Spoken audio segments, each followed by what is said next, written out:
They don't pay us to think. They pay us to know. We know we can beat them. There's no excuses why we shouldn't win the game. Period.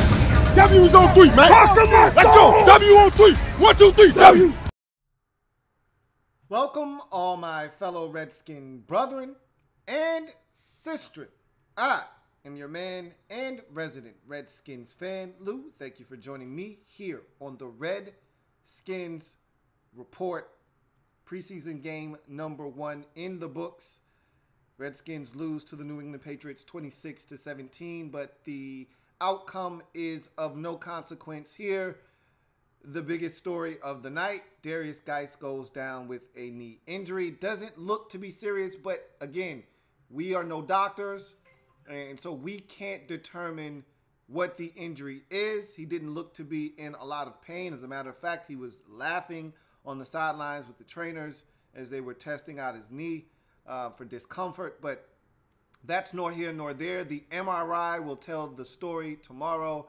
So we'll all be on pins and needles hoping for the best, that everything that we've talked about all offseason after the draft didn't go up in smoke in the matter of a half of football, or essentially a quarter of football, as I believe that injury took place late first quarter, early second. Nonetheless, what's up? Redskins football 2018 underway.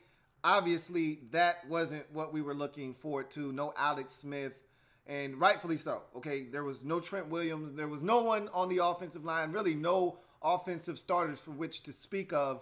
And if you're going to put those offensive linemen out there, then you don't want to put your starting quarterback out there. Obviously, Trent Williams and Morgan Moses both coming back from major surgeries over the offseason. So you don't want to put those guys out there. They know what they have to do. We don't need to see them in preseason game number 1. I wouldn't be shocked if we didn't see some of those guys next week. You'll see Alex Smith most likely next week. You'll most likely see Paul Richardson Jr. and Josh Doxson and all of those guys. But it wouldn't shock me in the least if you didn't see Trent Williams, Jordan Reed, all of those guys, Chris Thompson, none of those guys play. It wouldn't shock me, again, because most of those guys are coming off of some major injuries from last season that you just want to make sure that they're fully healthy and ready to go for week 1 at Arizona. So that's why when a lot of you were asking me, was I going to basically do the game cast like I did last year for week 3 of the preseason? No, I'm like, it's week 1 of the preseason. That's not something that I want to spend a bunch of time talking about. And I probably won't do it next week either. Although that's a primetime game versus the Jets, I may change my mind. Stay tuned for that. I don't know if I'll do that one or not live. I know I will be present live for the week 3 contest like I was last year, because that's the dress rehearsal. And so I'll definitely be live. We'll be watching that game together, and we'll be chopping it up and breaking that one down as it happens. But some of the takeaways from tonight before we get to your comments. I know you guys are excited. It's Redskins football. Celebrate! We back in the building, and 2018 off to a very disappointing start, obviously, with the injury. The biggest key to every preseason game is I want to be able to come on, and the first thing that I want to be able to say is no injuries. Clap it up. We can't say that tonight. Obviously, Derrius Guice goes down. Matt Ioannidis went down as well. His looked to be a little bit more serious than that of Derrius Guice. So right off the bat, 2 guys that we looked upon as potential starters in the upcoming season could be in doubt moving forward in the first preseason game. And I was actually really more so upset with the Ioannidis injury than I was the Guice injury, because Guice just got hurt playing football early in the game. He's a rookie. He needs to be in there getting reps. Whereas Ioannidis got hurt in the middle to late stages of the second quarter. At that point, most guys that you expect to be key contributors to our season should have been out of the game by then. It should have been all young guys and rookies and players looking to try to make an NFL roster at that point. Ioannidis had no business being in on that final possession, I believe it was, for the Patriots going into the half. So that was a little bit disappointing to see him get injured there. But nonetheless, injuries are going to happen. It's football. These things happen. So I'm not going to sit here and cry over spilt milk. All we can do now is just hope that those guys are okay. Let's talk about what happened on the field tonight, though, from a standpoint of young guys getting an opportunity to show what they have. Let's run down the list of rookies, and I'll see if I can remember them. I haven't quite committed all of them to memory, but let's see if we can't run down the list. Obviously, Daron Payne did not play in this game due to an ankle injury that he sustained in training camp. He's going to be out 1 to 2 weeks. I would be surprised if he played next week. I wouldn't think that we would see him until week 3 of the preseason. So I think they'll take their time with him, knowing that he's a big contributor up front along the defensive line. So wouldn't shock me if we didn't see him next week either. But no Daron Payne in this game.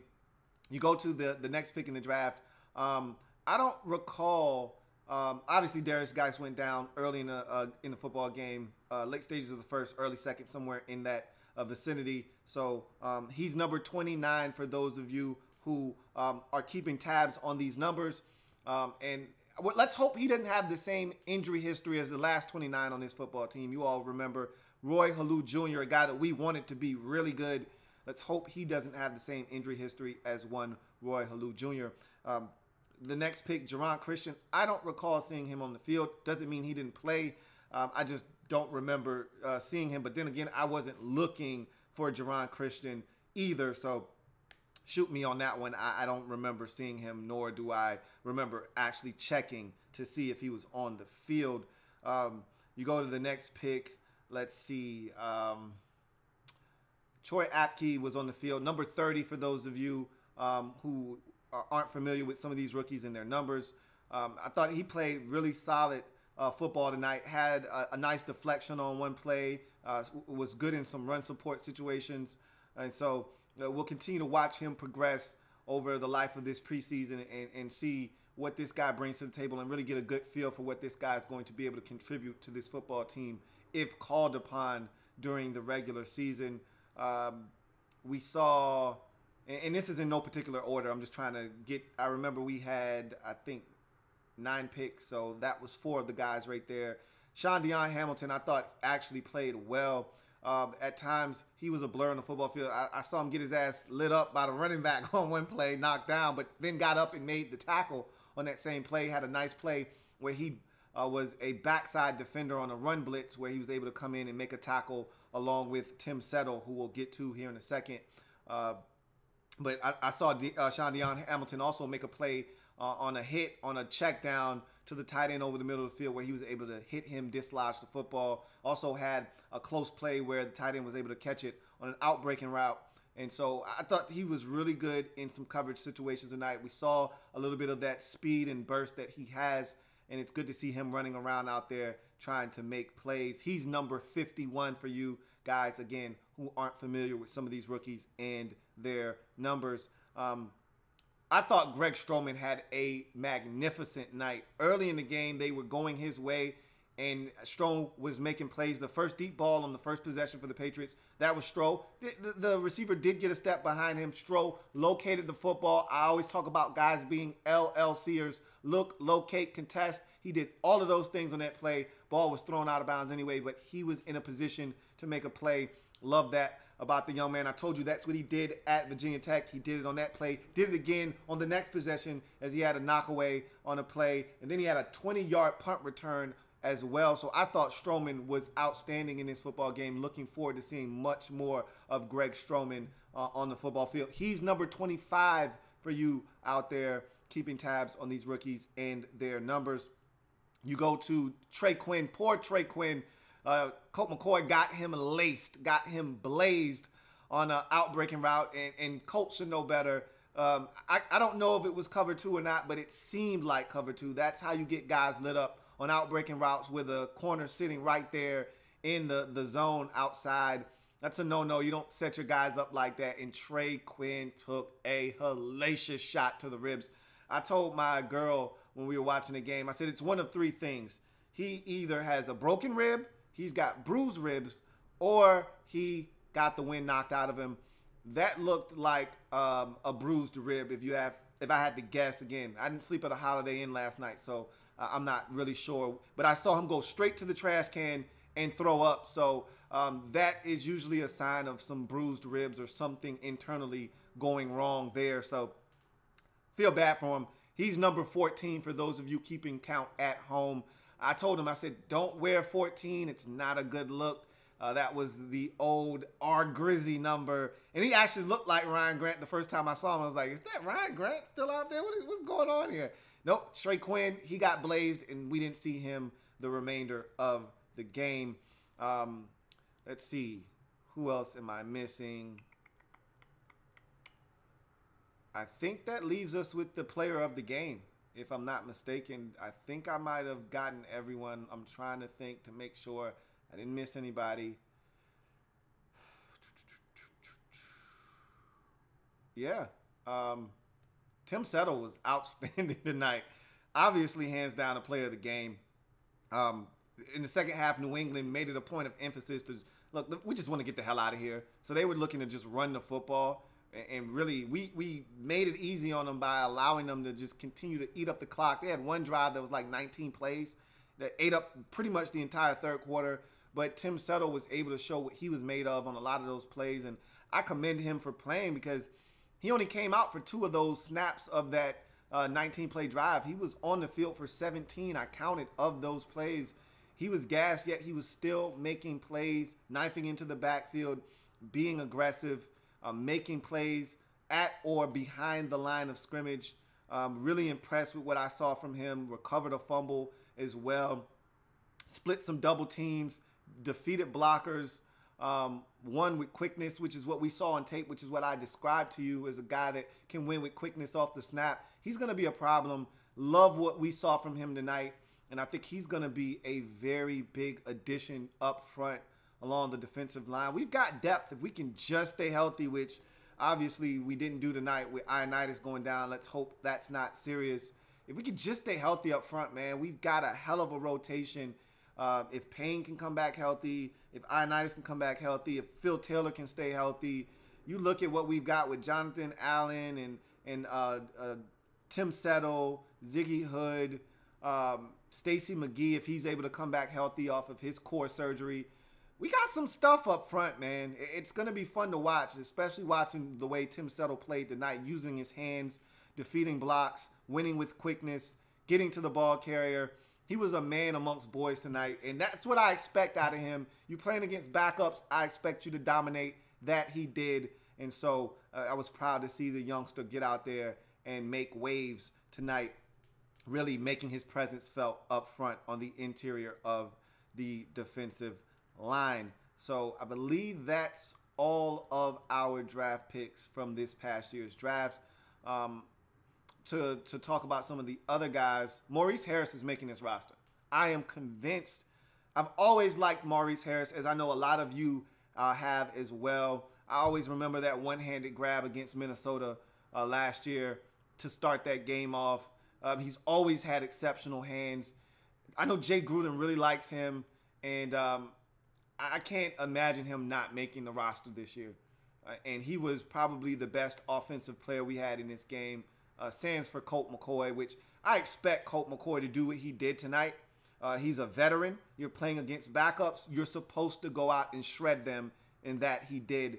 And so he was pretty efficient tonight. The run game looked good. Again, it's backup, so don't get too excited. But one thing I was excited about, and I don't know what to really make of this, is that we employed a fullback. Remember, we've always, under Bill Callahan, went with the single back set. And that's why Darrell Young wasn't on the roster, and that's why we got rid of him, because we didn't see the need. Jay Gruden's offense doesn't call for a fullback, yet we had a fullback in, and I thought he actually did a really good job, except for on the play on Darius Geis's long run that was the run he got injured on, in which he was called for a holding penalty, and rightfully so. He definitely held on that play. But it's good to see us in some I formation sets, some offset sets, and some formations with 2 backs in the backfield. I want to see us run with more guys in more situations where you've got a lead blocker in front of the running back. And I think Darius Geis is more comfortable coming from, and I think that's part of the reason they're doing a little bit of that, is because Darius Geis is more comfortable. It came from LSU in a traditional pro-style offense where they employed a fullback think he's comfortable with a fullback in front of him, and they want to do everything they can to make Darius Geis as comfortable as possible. Some of the runs that he's comfortable with, and I thought that was something that was different. We don't have running fullbacks in our offense, generally speaking, so it was nice to see them have a fullback out there and see that fullback actually get out there and make some key blocks to spring some of those runs. So that was very intriguing to see. We'll see if when we get the starters in, if they're still doing the same thing and if they keep that same energy or not. But you go to some of the runs. I thought Darius Geis looked good while he was in there. I wanted him to break that tackle on that first run when he tried to bounce it outside. He wasn't able to get the stiff arm out there, but you saw the power. You saw a little bit of the quickness and speed on the big run where he's able to stiff arm a defender, spin, get up the field, use some of that speed to get extra yards after contact. But he got injured on that play. Again, we're hoping it's not serious, but that's what the game's been missing for us. And if he can come back and be healthy, and he had a knee injury last year at LSU that really hampered him throughout that season. So we don't want to start that already. And so we'll see what happens. We'll see what that MRI reveals. Hopefully nothing. And we'll hopefully be able to see him not next week, but the week after that in the third preseason game, when we'll really be seeing a lot of the starters and for a vast majority of the game. So essentially, that's pretty much all I have for you. And Tim Settle is 97, for those of you keeping track of that. That's pretty much all I have for you. I mean, we didn't see too many starters, but we saw a lot of young guys out there battling, fighting for positions. I thought that I really think that if Martrell Spate can stay healthy too. He flashed a little bit tonight as well, but he generally flashes in the preseason, and so he just needs to stay healthy. If he can stay healthy, he'll be good depth at inside linebacker for us as well. So, with that being said, the floor is yours. You can hit me up on Twitter at In the Lab Room, as you can see on the screen. If you want to jump the line, have your comment read immediately. I'm reading a report right now. It says, Geis not worried about knee. He says, Darius Geis says, all is well after hurting his knee versus the Patriots. I feel the same way, but again, I want the MRI to confirm that before I get excited about his knee. But he knows if he's hurt or not. Guys know when they're hurt seriously, and I could tell when he was laughing over on the sidelines that it probably wasn't that serious, but the Redskins want to be very cautious with him and take every precautionary measure necessary to make sure that this guy makes it to the starting line, and I do not blame them for that. So if you want to hit me up on Twitter, you can. I'll get to the comment section right now and see what we have and read some of your comments and see what you guys have to say. Gregory Lightbody says, what did you think of Geis even though he didn't play much? I thought he looked good. Like I said, the big run that he had that was called back, and which was the same play that he got injured on, I thought that was pretty much Darius Geis in a nutshell. Doesn't have home run speed, as I told you guys already. Don't expect him to hit a bunch of home runs. But he's going to hit a bunch of doubles and some triples, and that was a triple. And that's what we're looking for. We've been missing the triple in our run game.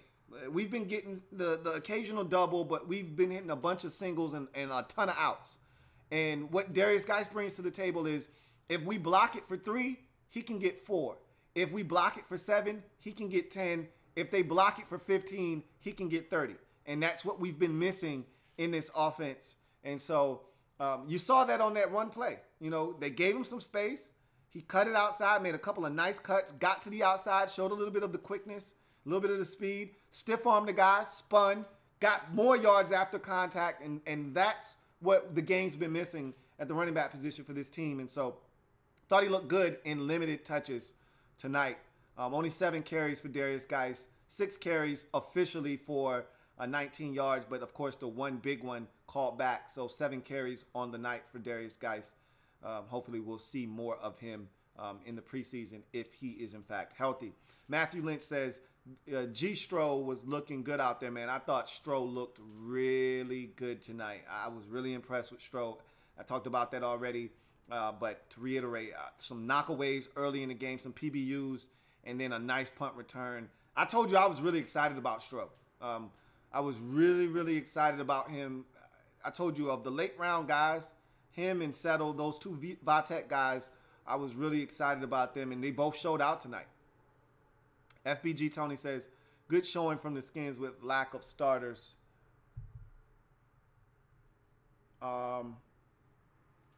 Let's see.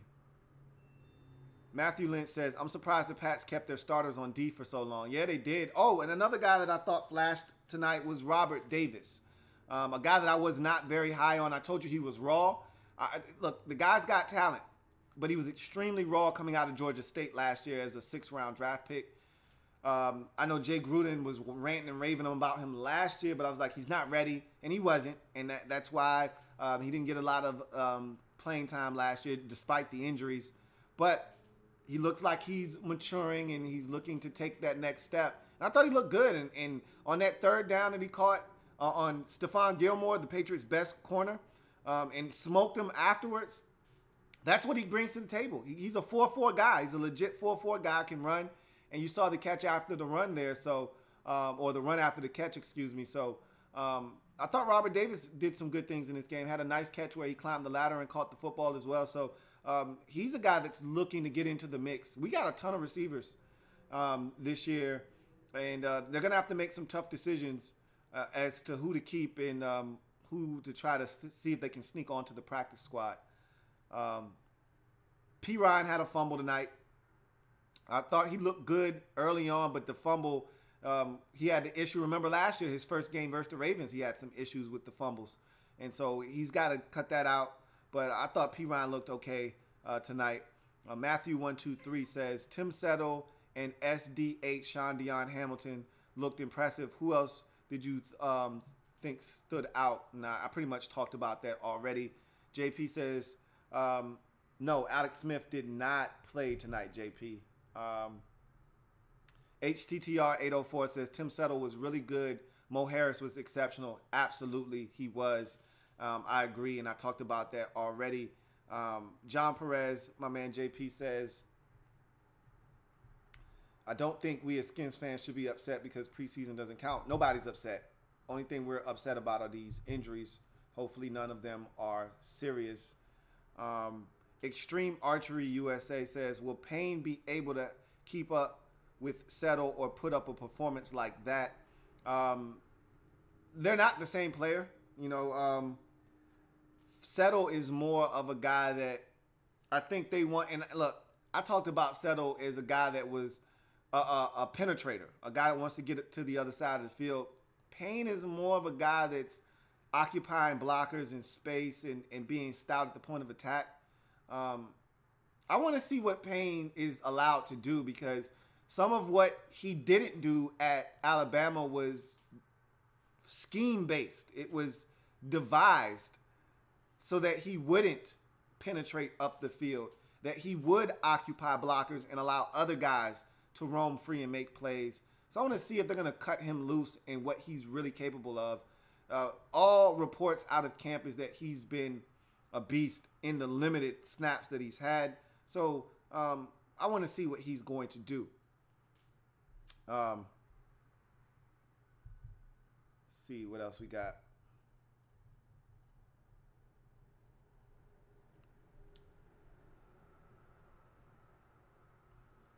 The 20th Mike says, it's nice to see the boys playing again after this long offseason, but it's not fun seeing all our great draft picks getting hurt.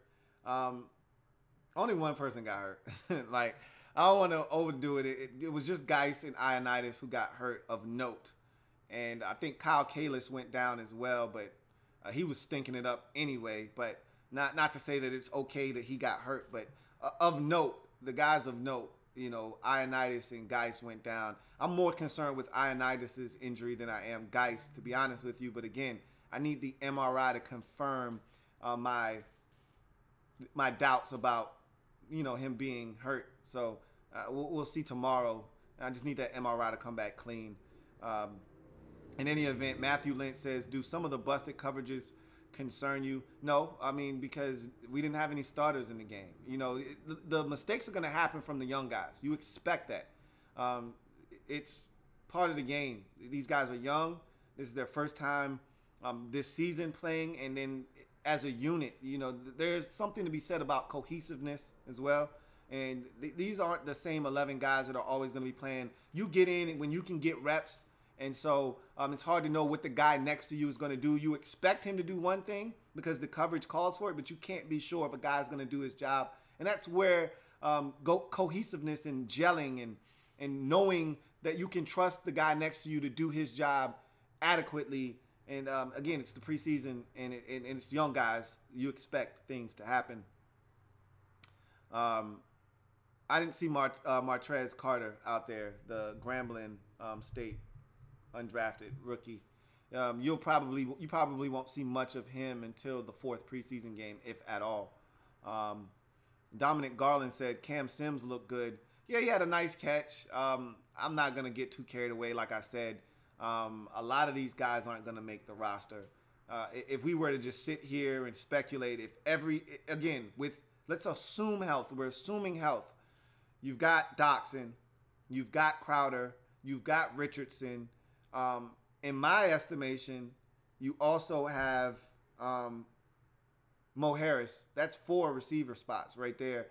I don't think they're cutting Robert Davis. That's 5 because he's also an exceptional special teams player. Will they keep 6 receivers? Who's to say? I don't want to play the roster game yet. It's too early in the preseason. You know, things will happen that will help sort out the roster, whether it be injuries or play on the field. So I don't want to get into the numbers game quite yet, but it'll be hard for a guy like Cam Sims to make this roster if guys don't get injured in front of him.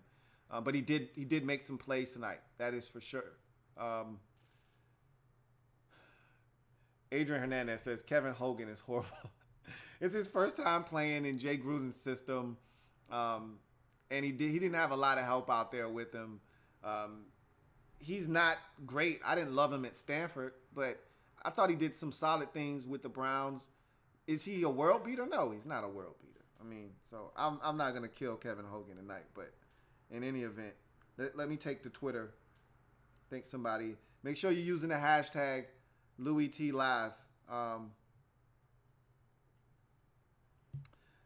Someone asked at the real 79139948 says, what is the one thing you really liked and one thing you really disliked? Well, obviously, the one thing I loved in this game was the play of some of the young guys, particularly the 2 Vatech rookies in Greg Stroman and Tim Settle. I thought both of those guys were standouts in terms of the rookie class in this particular game. Obviously, the dislike is the injuries. Guys going down, us only seeing him in limited carries because of the injury, and then the scare that we've gotten with Ioannidis. Haven't heard much of a report on him. He couldn't put a lot of weight on it. He needed help to get off the field, so that always scares me. And then looking back at the replay, at first I was nervous because I thought it looked like an ACL, looked like the guy fell on his knee, but his foot wasn't on the ground. It didn't get, he didn't get his leg caught and trapped.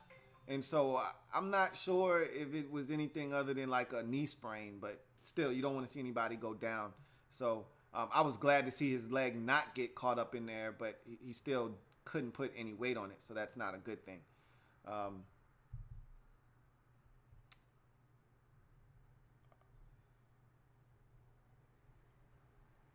Let's see. Yin Yang says, who do you see starting if you were to call it now? I mean, starting what? I mean, we pretty much know who's going to start where. Again, barring injury, we pretty much know who's going to start on the offensive side of football and on the defensive side. So there aren't many positions up for debate on this football team at this current moment. There aren't many competitions. The only real competition that they're having right now is running back. And honestly, I don't think there's a real competition. I just think they want Darius Geis to earn it. That's why he didn't start tonight, because he's a rookie, and they feel like they owe it to Rob to just give him an opportunity. But let's be honest here. If Darius Geis is healthy, he's our starting tailback when the season starts. So there's that. in any event, Dominic Garland says, what do you think of Bibbs? Let's talk about that for a second. I meant to bring him up when I talked about some of the guys that I was impressed with tonight. I really think the Redskins like the running back, Byron Marshall. I really think they like Byron Marshall. I'm starting to like Byron Marshall too. And I heard Jay Gruden talk after one of the training camp practices about how he loves the depth at the running back position. And one of those guys is going to be retained on this roster, either Kapri Bibbs or Byron Marshall. And right now, I think Byron Marshall has the leg up. He got here first. They really liked him last year when he came, and he did some good things before he got injured. And he got the snaps early tonight, and I don't want to put too much stock into that because a lot of times in the preseason, they will rotate who gets, the starter snaps or the first snaps. Next week, Kapri Bibbs could be the guy that gets in the game first before that of Byron Marshall. But in any event, Byron Marshall looked good tonight, and I think they see him as a replacement for Chris Thompson if he were to get injured. They need another guy that they can trust to do blitz pickups, but catch it out of the backfield and make guys miss out in space. And they think that Byron Marshall is a guy that can do that. So I think that's more of an intriguing discussion than who's going to start at the running back position. Are they going to keep a fourth back? And if they do, who's the fourth back? Is it Kapri Bibbs? Is it a fullback? Is it Byron Marshall? I think it's Byron Marshall right now if he were to stay healthy. FBG Tony says, defense looked solid early in the game, like the depth that we have on 2 of the 3 levels of the defense.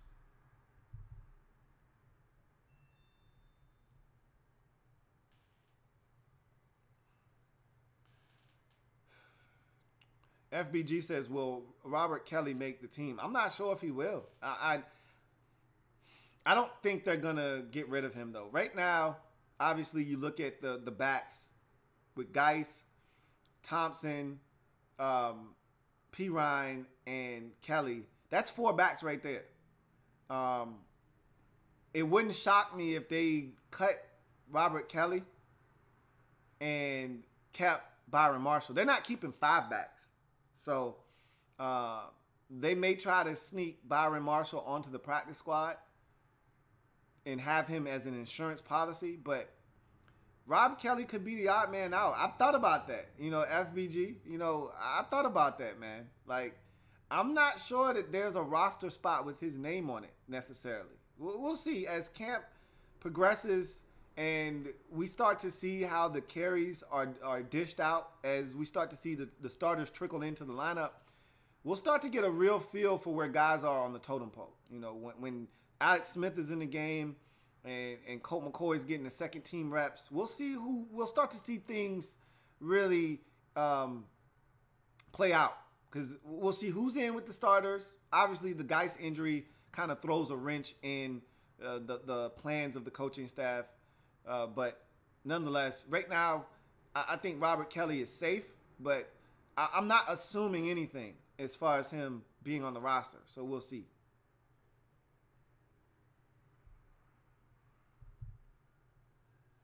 Yin Yang says, how was guard play tonight? Did center seem solid?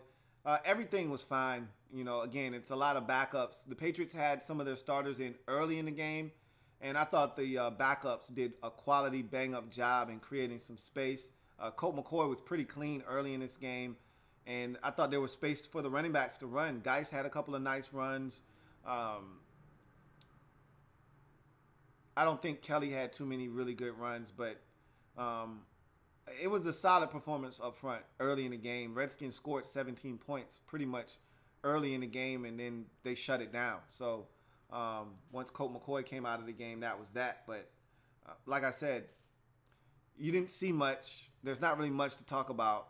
It was the first preseason game, and hardly anybody played on either side of the football for the Redskins. So Matthew Lynch says, who do you think will start on the D-line? Oh, and I got another number change for you.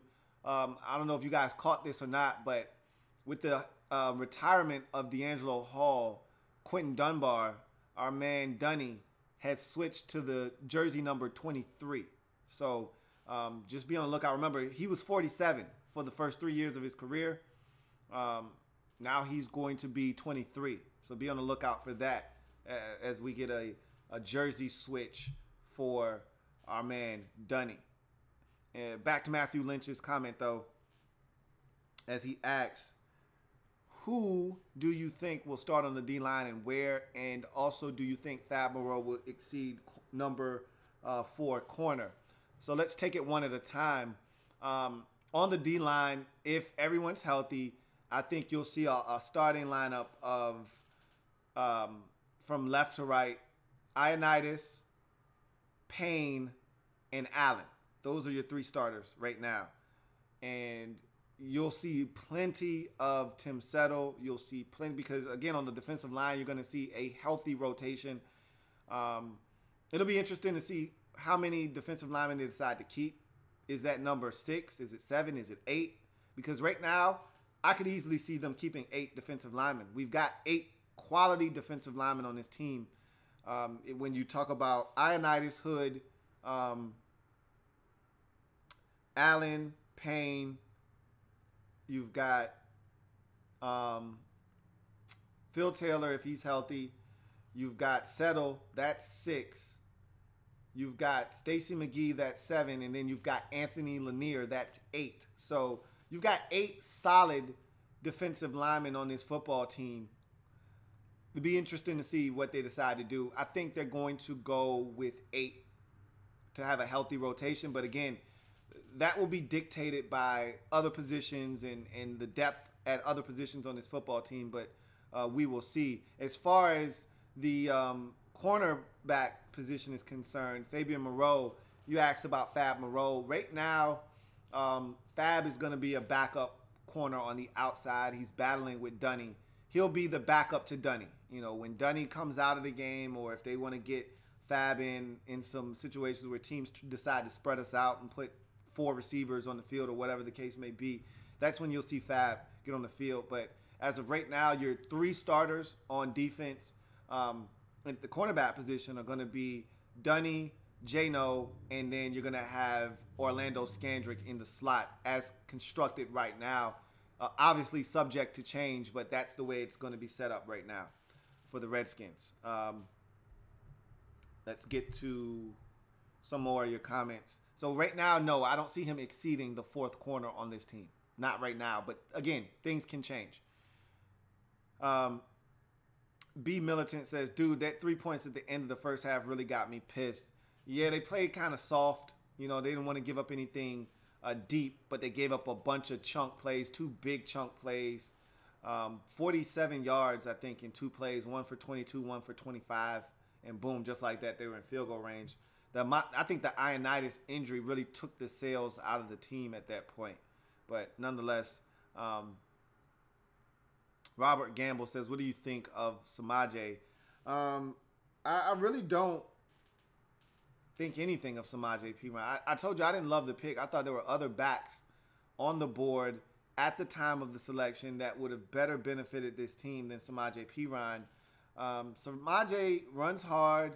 He's solid, but he's not a game changer. He doesn't have one redeeming quality. He doesn't have one thing that he does that stands out. And we've seen him have a penchant for fumbling the football. He did it again tonight. He got away with it tonight. That was a fumble. And he got lucky that they ruled him down because of forward progress being stopped. But that was a fumble. So he's got to hold on to the damn ball. And I thought he ran hard, though. Thought he had some good runs early on in the game. And he's a backup running back in this league is what he is. So I thought he was solid tonight. But I'm not the biggest Samaje Perine fan. I'm just not. FBG Tony says, Kelly is getting cut in my opinion, bro.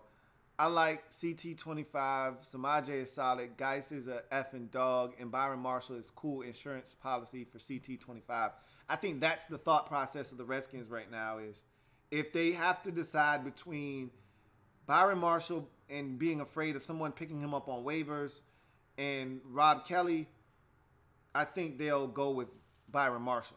So I'm kind of leaning towards that thought process and that school of thought myself, but we'll see.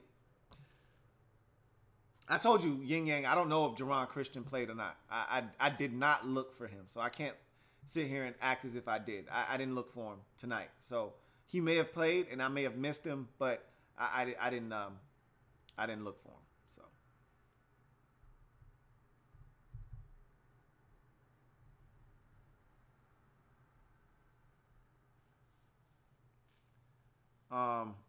FBG Tony says Ziggy is getting cut.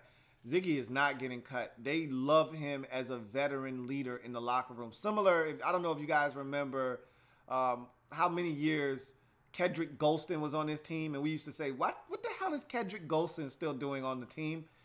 Remember, they kept him in the locker room for like 4 years past his prime, but it was because he was a locker room leader and a guy that other guys could lean on, and a calming voice, and someone that other young players could look to for advice.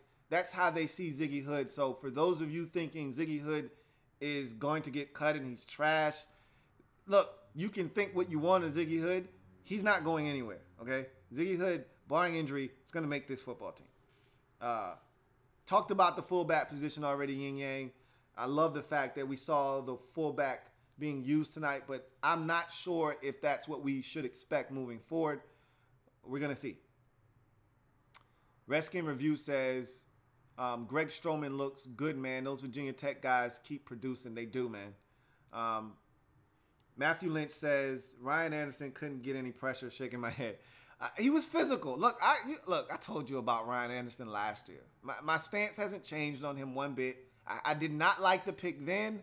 I still don't love the pick now. There were other guys on the board at the time that I thought would have been more impactful for this football team. That being said, he is what he is. He's a physical football player in the run game, and he was that tonight as well. And I expect him to continue to be that. And if he develops in other areas of his game, great.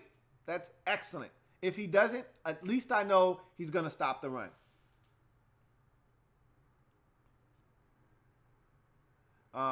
Robert Gamble says, Cobbs Jr. could make a switch to defense like Dunbar did where he ran and stopped the TD. Simi Cobbs isn't making a switch to defense, and he's not making this football team either.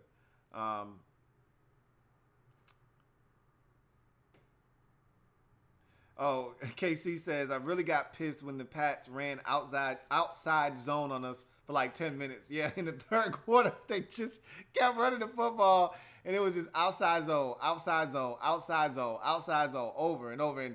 And Tim Settle was doing his best to try to make plays. So was Sean Dion Hamilton, but we just couldn't get a stop on fourth down. That was what was killing us. We would get them to fourth down, and we just couldn't get the stop on fourth down. Danny Johnson did play well tonight. He's not going to make this team, but he had a couple of pass breakups. He had a nice little punt return. Danny Johnson flashed tonight for sure. But like I said, it's just too much depth, which is a good thing. It's the first time in a long time we've been able to say that guys that we think are quality football players are going to get cut because we just have too much depth, which is a good thing. FBG says, I think we should keep 3 tight ends and keep the fullback. I miss the days of Darrell Young, bro. I don't know if they're going to keep him, as my man Redskins Review said. I don't know if they're going to keep the fullback or not. He looked good tonight outside of the holding penalty on the Geist run, but we'll see. We'll see what they decide to do. DMV fan 123 says, when Geist pulled that spin move, I got a stiffy. Already have his jersey. That was nice to see, man. It was nice to see the stiff arm and then the spin and then, the yards after contact and him being explosive. That's what we signed up for. That's what we got excited about when the Redskins spent the second round pick on him. So that is it, you guys. No more comments and nothing on Twitter. So, appreciate you guys checking me out. We'll have another one of these next week. after the Jets game. I may go live for that one. It depends on how the week goes and how much I have to do. But I will keep you informed. If I do decide to go live, you will know about it via Twitter or via a video or something of the sort. Or check out the website. Make sure you're checking the website out anyway. There are going to be a lot of changes. I'll be doing football pools this year weekly. I'll be doing fantasy football, survivor pool, all of that stuff. So stay tuned to the Louie T Network. Check out the website, louietnetwork.net. Make sure you're staying in tune to what's going on in the YouTube channel, Louie T Network on YouTube. And make sure you're following me on Twitter. There'll be some notifications being released via Twitter as well. So I am a Redskins fan, etched in burgundy and gold. My Redskins spirit will never die. Redskins spirit will never fold. Until we meet again, hail to our beloved Washington Redskins. Thank you guys for joining me tonight. Redskins fall to the New England Patriots 26-17. But again, as I mentioned at the beginning, that's of no consequence. No one cares about the outcome of these games. You'd like to win, but at the end of the day, you just want to come out healthy. We failed to do that tonight, but let's just hope that we ended up dodging bullets tonight and that we came out of this game relatively unscathed. We'll find out more tomorrow about the knees of both Darius Geis and Matt Ioannidis. Hopefully, neither one of those injuries are serious. I'm your man, Louie T. Thank you for joining me. I will see you next time. Have a good one. Redskins football back like cooked crack. Celebrate another year of Washington Redskin football kicked off tonight. I'll see you next time. Louie T Network.